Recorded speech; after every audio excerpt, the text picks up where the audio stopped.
Բարեկամներ ողջույն, բարի գալուստ update լրատվական, առաջարկում է միասին թարմացնել աշխատանքային վերջին օրվա լրահոսը և թողարկումը սկսենք պաշտոնական նշանակումներով և վերանշանակումներով, այսպիսով Հայաստանի Հանրապետության վարչապետը որոշում է ստորագրել համաձայն, որի Վահրամ Դումանյանը վերանշանակվել է վարչապետի խորհրդականի պաշտոնում։ Վարչապետի մեկ այլ որոշմամբ առողջապահական և աշխատանքի տեսչական մարմնի ղեկավարի պաշտոնակատար Սլավիկ Սարգսյանը վերանշանակվել է առողջապահական և աշխատանքի տեսչական մարմնի ղեկավարի պաշտոնում։ Իսկ ահա Գևորգ Մանթաշյանը ազատվել է բարձր տեխնոլոգիական արդյունաբերության նախարարի առաջին տեղակալի պաշտոնավարի պաշտոնից և նշանակվել նախարարի տեղակալ։ Իսկ ահա Հովհաննես Մարտիրոսյանը վերանշանակվել է բնապահպանության և ընդերքի տեսչական մարմնի ղեկավարի պաշտոնում։ Վարչապետ Փաշինյանի մեկ այլ որոշմամբ ռազմաարդյունաբերական կոմիտեի նախագահի պաշտոնակատար Արամ Ջիվանյանը վերանշանակվել է ռազմաարդյունաբերության կոմիտեի նախագահի պաշտոնում։ Լեզվի կոմիտեի նախագահի պաշտոնակատար Սիրանուշ Դվոյանը ևս վերանշանակվել է կոմիտեի նախագահի պաշտոնում։ Վարչապետ Փաշինյանի մեկ այլ որոշմամբ Ագնեսա Աղաբաբյանը վերանշանակվել է միասնական սոցիալական ծառայության պետի պաշտոնում։ Այսօր վարչապետ Նիկոլ Փաշինյանը նաև գրառում է կատարել Facebook-ում Հայաստանի Հանրապետության տիրապետմանն է վերադարձվել Սևանա լճի ափամերձ տարածքում գտնվող 0.3 հեկտար մակերեսով հողատարածքը։ Շուկանին մոտարկված կադաստրային արժեքը 20.502.000 դրամ է։ Այս մասին հատիկ առ հատիկ հեշթեգի ներքո իր էջում գրել է վարչապետ Փաշինյանը։ Եվ թեմայի շարունակությամբ Արարատի մարզի դատախազությունը պետական համայնքային շահերի պաշտպանության լիազորության շրջանակներում ուսումնասիրել է Արարատի մարզի Արարատ գյուղի զբոսայգու տարածքում գտնվող հողամասերը 3 տարբեր անձանց կառուցապատման իրավունքով տրամադրելու վերաբերյալ փաստաթղթերը։ Ուսումնասիրության արդյունքում ի թիվս այլնի պարզվել է, որ Արարատ գյուղական համայնքի նախկին ղեկավարի կողմից Արարատ գյուղի զբոսայգու 2000 քառակուսի մետր մակերեսով հողամասը դեռ 2009 թվականի օգոստոսի 6-ին կառուցապատման իրավունքով 99 տարի ժամկետով հատկացվել է ֆիզիկական անձի։ Իրականացված ուսումնասիրության շրջանակներում սակայն պարզվել է, որ հողամասը կառուցապատողը նպատակային նշանակությամբ այն չի օգտագործել։ Դատախազը միջնորդագիր է հասցեագրել Արարատ համայնքի ղեկավարին Արարատ գյուղի և կառուցապատողի միջև 2009 թվականի օգոստոսի 6-ին կնքված կառուցապատման իրավունքը դադարեցնելու ուղղությամբ միջոցներ ձեռնարկելու վերաբերյալ։ Միջնորդագրի հիման վրա Արարատ համայնքապետարանի իրավասու մարմինների ձեռնարկած միջոցառումների արդյունքում 2026 թվականի օգոստոսի 26-ին կադաստրի կոմիտեն դադարեցրել է Արարատ գյուղի տվյալ հասցեում գտնվող 2000 քառակուսի մետր մակերեսով 3.750.000 դրամ շուկայականին մոտարկված կադաստրային արժեքով հողամասի նկատմամբ գրանցված կառուցապատման իրավունք։ Այսպիսով դատախազական ներգործության արդյունքում Արարատ համայնքին է վերադարձվել Արարատ գյուղի զբոսայգին ամբողջ տարածքով։ Ընթանանք առաջ։ Շիրակի մարզի Գյումրի քաղաքում Հայաստանի Հանրապետության բարձրագույն ղեկավարության մասնակցությամբ մեկնարկել է օտարերկրյա պետություններում Հայաստանի Հանրապետության դիվանագիտական ծառայության մարմինների ղեկավարների տարեկան աշխատաժողովը։ Այս մասին տեղեկացնում է Հայաստանի արտաքին գործերի նախարարությունը։ Ընթանանք առաջ։ Փոխվարչապետ Մհեր Գրիգորյանը ընդունել է Եվրասիական տնտեսական հանձնաժողովի տեխնիկական կանոնակարգման հարցերով նախարար Ալեքսանդր Սուբոտինին։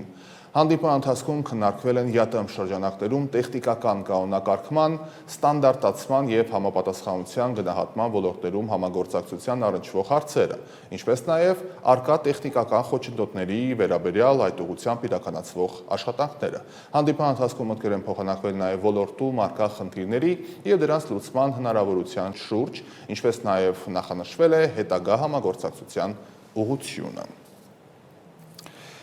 Ընթանանք առաջ։ Հայաստանի Հանրապետության տարածքային կառավարման և ենթակառուցվածքների նախարար Դավիթ Խուդաթյանը 2026 թվականի սեպտեմբերի 6-ից 7-ը գործուղվելու է Բաթում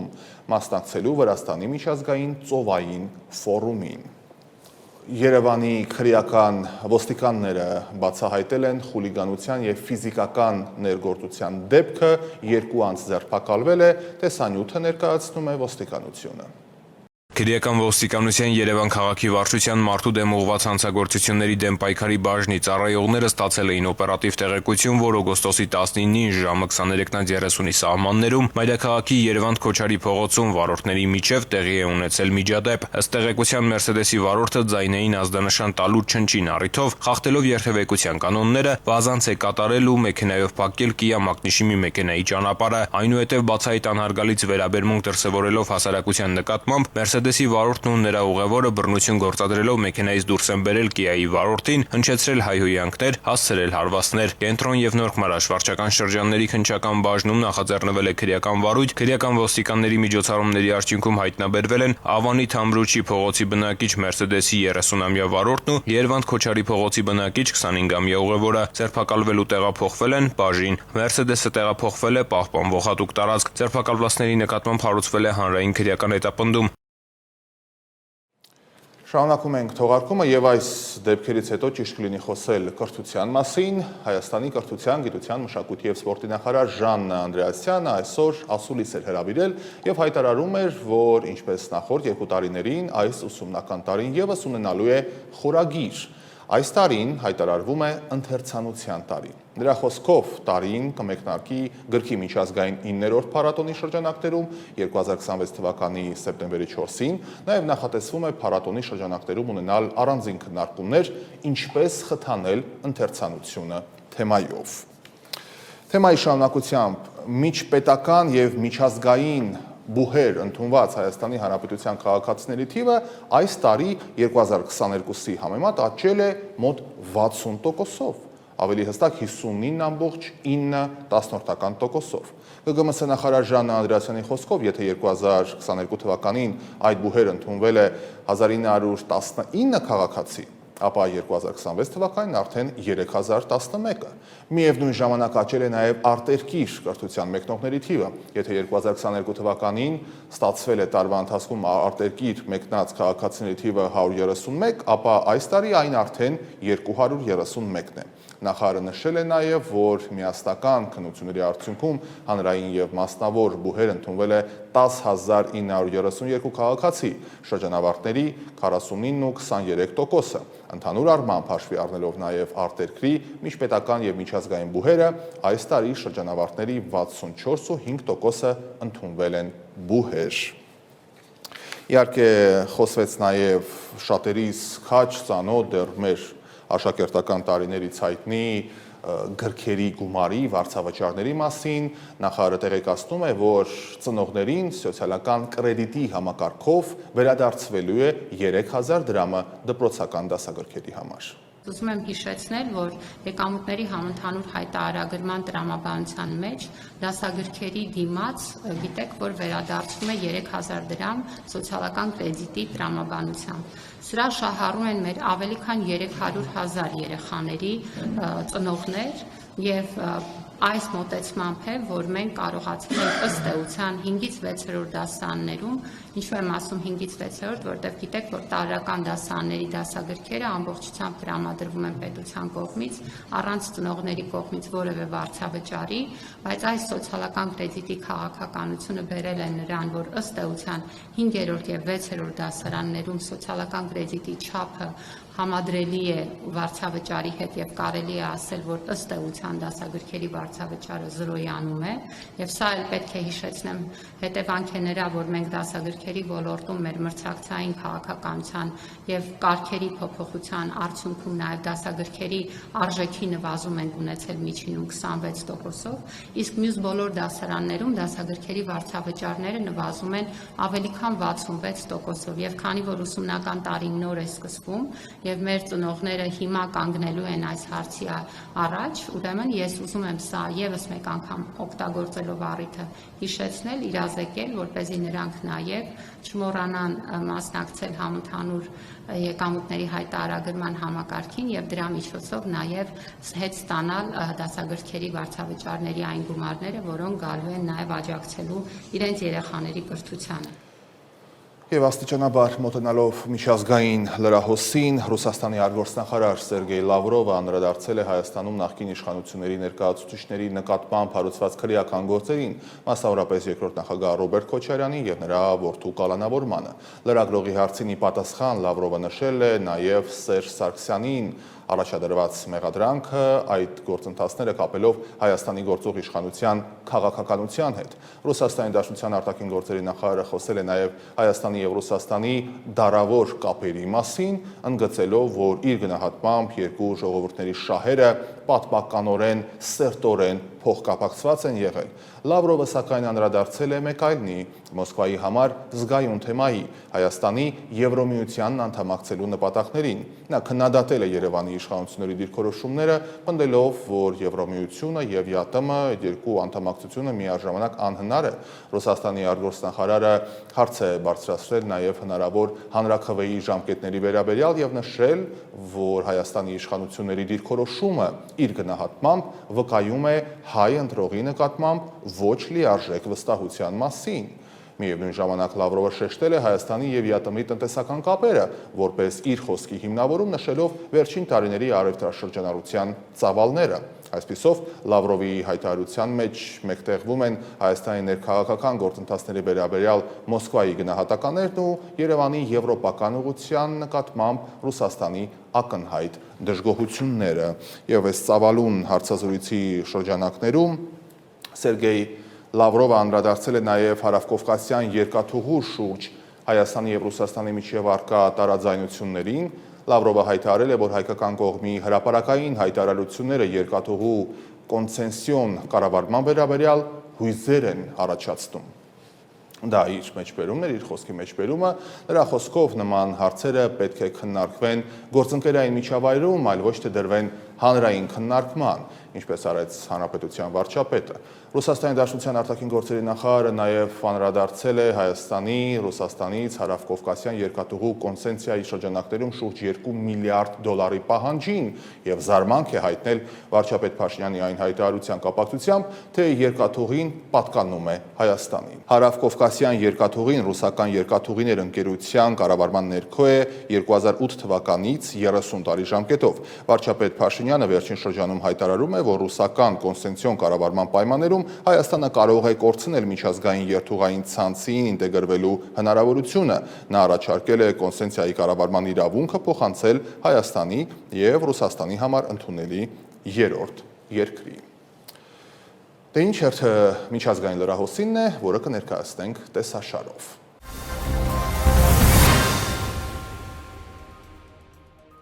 Ռուսաստանի Դաշնության արտաքին գործերի նախարար Սերգեյ Լավրովը հայտարարել է, որ Մոսկվան չի ցանկանում վճարել Հորմուզի նեղուցով անցնելու համար։ Ամենահետաքրքիրն այն է, որ Հորմուզի նեղուցն ամբողջովին բաց է եղել մինչև փետրվարի 28-ը։ Այս ագրեսիայից հետո Իրանը ցույց տվեց, որ ինքն էլ ունի իր ազգային շահերը, ազգային հպարտությունն ու ավանդույթները։ Պարսկաստանը հազարամյակների պատմություն ունի։ Միայն հիմա է սկսել քննարկվել Հորմուզի նեղուցի բացման համար վճարի հարցը, որը գոյություն չուներ մինչև ԱՄՆ-ն եւ Իսրայելը չսկսեցին այս արկածախնդրությունը, նշել է Լավրովը։ Նա հավելել է, որ Իրանի դեմ ագրեսիայի հետևանքներից մեկն այն է, որ կտրուկ ամրապնդվել են Իրանի ղեկավարության մեջ այն անձանց դիրքերը, որոնք ասում են, թե նախազգուշացրել են, որ առանց միջուկային զենքի իրենց անընդհատ հետապնդելու են։ Լավրովը նաև նշել է, որ Թրամփը ցանկանում է բանակցել, խոսել Իրանի հետ, բայց այնտեղ ոչ ոք չկա, քանի որ ամերիկացիները բոլորին սպանել են։ ԱՄՆ կենտրոնական հրամանատարությունը հայտարարել է, որ ամերիկյան ուժերն ավարտել են միջուկային նավագնացության նեղուցում ականազերծման աշխատանքները եւ Հորմուզի նեղուցը հայտարարել են բաց նավագնացության համար։ ԱՄՆ կենտրոնական հրամանատարության հրամանատար ծովակալ Բրեդ Քուփերի խոսքով վերջին մի քանի ամիսների ընթացքում ամերիկյան ուժերը օգնել են նեղուցով անցնել ավելի քան 1500 նավի, որոնք տեղափոխել են ավելի քան 750 միլիոն բարել նավթ։ Իրանի արտաքին գործերի նախարար Աբբաս Արաղչին հայտարարել է, որ դիվանագիտությունը ճիշտ ուղի վերադարձնելը անհնար չէ։ Այս մասին նա գրել է X սոցիալական հարթակում Կատարի իր պաշտոնակցի հետ հանդիպումից հետո։ Դիվանագիտությունն անհրաժեշտ հում վերադարձնելը անհնար չէ։ Ամեն բան կախված է ԱՄՆ-ի կողմից մեկ պարզ փաստի ըմբռնումից։ Ճնշումը չի աշխատում, գրել է Աբբաս Արաղչին X-ում։ Նա հավելել է, որ ԱՄՆ-ն պետք է վստահություն կառուցի, հարգալից խոսի, ճանաչի մեր իրավունքները եւ կատարի իր պարտավորությունները։ Արաղչին նաև նշել է, որ Կատարի վարչապետ եւ արտաքին գործերի նախարար Շեյխ Մուհամմեդ բին Աբդել Ռահման Ալ Թանիի հետ հանդիպումը ստեղծագործական է եղել։ Օնտարիո լիճը, որն ԱՄՆ նախագահ Դոնալդ Թրամփը վերանվանել է Ամերիկա լիճ, իր անվանումը ստացել է ավելի քան 400 տարի առաջ։ Միացյալ Նահանգների անկախությունից շատ առաջ եւ կպահպանի այն։ Այս մասին Քարնին գրել է X հարթակում։ Մենք գիտենք, որ Ամերիկան փոխվում են նրա առևտրային հարաբերությունները, արտաքին քաղաքականությունը, ազգային հուշարձանները, ջրաբազանների անունները։ Կանադացիները նաև գիտեն, որ իրերն իրենց անուններով կոչելը նշանակում է այն անվանել Օնտարիո լիճ, այն ժամանակ, հիմա եւ միշտ, հավելել է վարչապետը։ Օգոստոսի 27-ին Թրամփը հրամանագիր է ստորագրել լճի անվանափոխման մասին։ Այդ որոշումն անմիջապես մտել է ուժի մեջ։ Թրամփը Օնտարիո լիճն Ամերիկա լիճ անվանելու որոշումն ընդունել է ԱՄՆ-ի եւ Կանադայի միջև առևտրային բանակցությունների ձախողումից եւ նոր փոխադարձ մաքսատուրքերի սահմանումից հետո։ Լեհաստանի պաշտպանության փոխնախարար Պավել Զալիևսկին բանակցություններ է վարել Պենտագոնի ղեկավարի տեղակալ Էլբրիջ Քոլբիի հետ։ Հանդիպման առանցքային թեմաներից մեկը եղել է Լեհաստանում ամերիկյան մշտական ռազմաբազաների տեղակայումը։ Զալիևսկին ասել է, որ Լեհաստանը ձգտում է ոչ միայն ավելի մեծ մշտական ամերիկյան զորքերի ներկայության, այլև հասանելիության այն ռազմական կարողություններին, որոնք ներկայում բացակայում են, որպես օրինակ բերելով հետախուզական եւ հրամանատարական համակարգերը։ Ինչպես հայտնել է Զալիևսկին, շուտով Լեհաստան կժամանի ԱՄՆ ներկայացուցիչը եւ նրան տեղում կներկայացվեն ամերիկյան բազաների տեղակայման վերաբերյալ առաջարկությունները։ Նա հստակեցրել է, որ դա տեղի կունենա մոտավորապես այն ժամանակ, երբ ավարտվի Եվրոպայում ամերիկյան ներկայության վերանայումը։ Լեհաստանում այժմ տեղակայված է շուրջ 10,000 ամերիկացի զինվոր, ինչը Գերմանիայից հետո Եվրոպայում երկրորդ ամենամեծ զորակազմն է։ Նրանց մեծ մասը տեղակայված է ռոտացիոն հիմունքներով, այլ ոչ թե մշտական։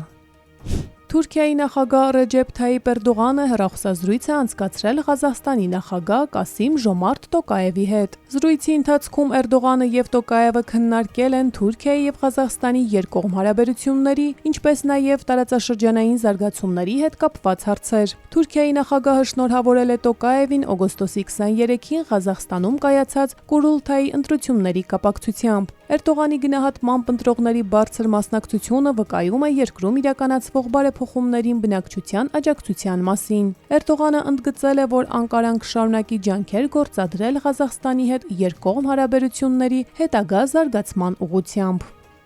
Չինաստանը Տիբեթում վերսկսել է փրկարարական աշխատանքները, որոնք դադարեցվել էին երկրորդ ջրհեղեղի մտավախությունների պատճառով։ Ավելի վաղ չինական պետական լրատվամիջոցները հայտնել էին, որ սողանքից հետո ձևավորված լճում հեղեղում է տեղի ունեցել։ Միևնույն ժամանակ Չինաստանը զգուշացրել է, որ կա բարձր ռիսկ, որ սողանքից հետո Չհոչեն, Խոլա եւ Պուրեպու Ցանգպո գետերի միախառնման վայրում առաջացած լիճը կարող է դուրս գալ ափերից։ Տիբեթում հաստատվել է 5 հոգու մահը, անհետ կորած է համարվում 558 մարդ, այդ թվում օտարերկրյա զբոսաշրջիկներ։ Նեպալի ոստիկանությունը հայտնել է, որ երկրում տեղի ունեցած ջրհեղեղի հետևանքով զոհերի թիվը հասել է 489-ի։ Անհետ կորածների թիվը գերազանցում է 900-ը։ Պաշտոնյաները հրապարակել են 537 օտարերկրյա քաղաքացիների ցուցակ, որոնց գտնվելու վայրը անհայտ է ջրհեղեղից հետո։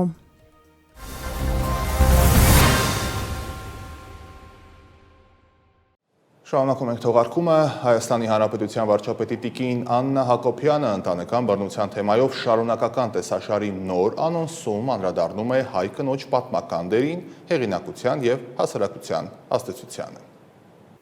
Այսօր ես փոքրիկ պատմական էքսկուրս կկատարեմ մեզ բոլորիս հիշեցնելու համար, թե հայկական իրականության մեջ ինչպիսին է եղել կնոջ դերը դեռևս վաղնջական ժամանակներից սկսած։ Նյութը, որ կներկայացնեմ, ձեզ մշակել է երաժշտագետ, կոմիտասագետ, արվեստագիտության թեկնածու դոցենտ, Երևանի Կոմիտասի անվան պետական կոնսերվատորիայի դասախոս եւ Կոմիտասի թանգարան ինստիտուտի տնօրեն Լուսինե Սահակյանը։ Եվ այսպես. Դեռևս ուրարտական ժամանակաշրջանից վկայություններ կան հայ կնոջ պաշտամունքի մասին։ Բորիս Պետրովսկու The Ancient Civilization of Urartu գրքում կամ Գրիգոր Արեշյանի Արենիին նվիրված հոդվածներում քննարկվում են պտղաբերության խորհրդանիշ հայ կանանց արձանիկների մասին վկայություններ։ Հայ կնոջ ուժի եւ արժանապատվության մասին գրված է Փավստոս Բյուզանդիի Հայոց պատմության մեջ, որտեղ մանրամասն ներկայացվում է ազնվական կանանց ազդեցությունն արքունիկում։ Այստեղ առանձնացող երևույթ է Սյունած աշխարհի դուստր Փարանձեմ Թագուհի կերպարը, ով քաղաքական գործունեություն էր ծավալում եւ ծանր պահերին էլ չէր կորցնում հոգու հպարտությունն ու արիությունը։ Իր որդուն Պապին սնուցում ու դաստիարակում էր որպես արիացի, որպես իր ազգին ու պետականությանը նվիրված անհատի։ Նախարարական ընտանիքների հայ կանանց անհատականության եւ ազդեցության մասին տվյալներ կան 5-րդ դարի պատմիչներ Ղազար Փարպեցու, Եղիշեի, 11-րդ դարի պատմիչ Արիստակես Լաստիվերցու եւ 13-րդ դարի պատմիչ Կիրակոս Գանձակեցու աշխատություններում։ Գանձակեցու պատմություն հայոցում հայ իշխանուհիները ներկայացվում են որպես բարեգործ կանայք եւ վանքերի հովանավորուհիներ։ Եղիշեն իր Վասն Վարդանայի եւ հայոց պատերազմին երկի հայտնի հատվածում նկարագրում է հայոց ազնվական կանանց պատերազմի ու հալածանքների տարիների տոկունությունը։ Մեջբերում եմ մի հատված աշխարհաբար թարգմանությամբ։ Հայոց աշխարհի փափկասուն տիկինները, որոնք մեծացել ու փայփայվել էին իրենց բազմոցների ու գահավորակների վրա, ամեն օր բոկոտն ու հետիոտն էին գնում աղոթատեղիներ, անձանձրույթ ուխտերով խնդրելով, որ կարողանան համբերել մեծ նեղությանը։ Եղիշեն փափկասուն հայ կանանց ներկայացնում է որպես հոգևոր դիմադրության առաջամարտիկ եւ ժողովրդի բարոյական հենարան։ Իսկ ահա Մխիթարյան միաբանության հայր Վարդան Հացունու հայուհին պատմության արչև գրքում մանրամասն ներկայացվում է հայ կնոջ դերն ու նշանակությունը առհասարակ հայկական քաղաքակրթության մեջ։ Հեղինակի ուղերձը հետևյալն է. Սա ընծայագիր է ուղղված հայուհուն, ով պիտի կարդա եւ իմանա իր ցեղին ու սեռին բարձրությունը եւ պիտի հպարտանա անով։ Առանց հայուհու անհնար է պատկերացնել ճշմարիտ քաղաքակրթությունը հայ ժողովրդի մեջ, ուր կինն ունեցել է արարչագործ դեր, ասվում է հայուհին պատմության արչև գրքում, որի էջերում հնդածս կարդում ենք նաև։ Մեր հին մատենագիրները շատ են գրել Ներսեսների, Վարդանների ու Աշոտների մասին, մինչդեռ հեթանոս ազգերից շատերը չունեցան հայուհու ազգաշեն ու աշխարհաշեն գործունեությունը։ Քաղաքակրթության առաջին պահանջն ու լավ ապրելու արվեստն է դաստիարակությունը, որ պաշտոն ունի փոխանցել սերնդեսերունդ ընկերական ու տոհմային գեղեցիկ ավանդույթները, բարոյականը, զարգացումը, ուսումը, որոնցով անհատները ճոխացած պիտի շարունակեն պահել ցեղը յուր բարձրության վրա, ասում է Վարդան Հացունին, այս ամբողջի պատասխանատու համարելով հայ կնոջը։ Առայժմ այսքանը շարունակելի։ Հայաստանում Hisense էքսկլյուզիվ ներկայացուցիչ VLV Center-ը Երևանում բացում է Hisense Store-ը, բրենդի միջազգային ստանդարտներին համապատասխան նոր մասնագիտացված խանութ սրահը։ Այդ արարողությանը ներկա էր նաև մեր նկարահանող խումբը։ Երևանում բացվել է Hisense-ի նոր մասնագիտացված խանութ սրահը։ Hisense-ի Հայաստանում էքսկլյուզիվ ներկայացուցիչ VLV Center-ի նախաձեռնությամբ Գարեգին Նժդեհի փողոց 21 հասցեում գործող Hisense Store-ը ներկայացնում է բրենդի տեխնիկական եւ տեխնոլոգիական լուծումները մեկ վայրում։ Նոր խանութ սրահում ներկայացված է Hisense-ի արտադրանքի լայն տեսականի, հեռուստացույցներից եւ սառնարաններից մինչեւ լվացքի եւ սպասք լվացող մեքենաներ, օդորակիչներ, խոհանոցային տեխնիկա եւ այլ կենցաղային սարքեր։ Բացման արարողությանը ներկա են եղել ոչ միայն հայկական կողմի ներկայացուցիչները, այլև Hisense-ի միջազգային կենտրոնական թիմի անդամներն ու բրենդի ներկայացուցիչները։ Երկրի տնտեսությունը տեսանելի է, հասանելի է եւ նպատակասլաց է ոչ միայն տեղական արտադրություններով, այլ նաև միջազգային բրենդներով, ինչպիսին է Hisense-ը։ Այսօր իրադարձային օր է Հայաստանում, որովհետև Hisense էլեկտրոնիկայի արտադրությունը ունեցավ իր մասնագիտական խանութը եւ ուրախալի փաստ է, որ 24-ամյա VLV էլեկտրոնիկայի խանութների ցանցը հանդիսանալով Hisense-ի պաշտոնական ներկայացուցիչը կարողացավ ներկայացնել Hisense-ին առանձնահատուկ դիրքերից, մասնավորապես մասնագիտացված խանութով, ինչը հնարավորություն կտա հայ գնորդին, սպառողին այցելել հենց մասնագիտացված Hisense խանութ։ Ինչով է կարևոր Hisense-ը։ Hisense-ը աշխարհում ամենաճանաչելի տեխնիկա արտադրող եւ ամենահասանելի ընկերություններից է եւ դա մեծ հեղինակություն է քո երկրում ունենալ նման ընկերության բրենդային ներկայությունը եւ շատ ավելի կարևոր է եւ հասանելի գին որակ փոխհարաբերությունը, ինչը ապահովում է հենց ընկերության ներկայացուցչությունը եւ գնորդին տալիս է ամենալավագույն աշխարհում հանդիսացող տեխնիկան եւ սպառողին ներկայացում է լավագույն տեսականին հենց անմիջապես արտադրողից։ Hisense-ը նաև եղել է FIFA Club World Cup 2025-ի պաշտոնական գործընկեր եւ համագործակցել UEFA-ի խոշոր մրցաշարերի հետ։ Այս համագործակցությունները եւս ամրապնդում են Hisense-ի դիրքը որպես միջազգային տեխնոլոգիական բրենդ։ Ներկայությամբ ինչպես սպառողական էլեկտրոնիկայի շուկայում, այնպես էլ համաշխարհային խոշորագույն սպորտային հարթակներում։ Սիրելի Երևան, շնորհավոր բոլորիս, Hisense-ի պաշտոնական խանութ սրահի բացումը այսօր տեղի է ունենում։ Ես այստեղ եմ որպես շատ լավ գործընկեր եւ լավ հաճախորդ։ Իրականում, լինելով գործընկերային հարաբերությունների մեջ, այս ընկերության մասին կարելի ասել, որ նրանք անձնակազմի հետ կապված բոլոր առողջ հարաբերությունները դնում են առաջին տեղում եւ բարձր նշաձողի վրա։ Ինքս եմ վարում շատ հարաբերությունների կարգավորում, ինչի համար շատ ուրախ եմ։ Իսկ որպես հաճախորդ պետք է ասեմ, որ եթե դու գալիս ես այս խանութ սրա որևէ լավ իր գնելու, ապա պարտադիր Hisense-ը վերցնում ես եւ գնում ես տուն։ Տարիներ շարունակ իմ տան կահավորումը եւ տեխնիկան այս խանութ սրահից է։ Hisense Store-ի բացման բրենդը Հայաստանում ձևավորում է ոչ միայն տեխնիկայի վաճառքի նոր հասցե, այլև տարածք, որտեղ սպառողը կարող է մեկ վայրում ծանոթանալ Hisense-ի տեխնոլոգիական լուծումների ամբողջական տեսականուն։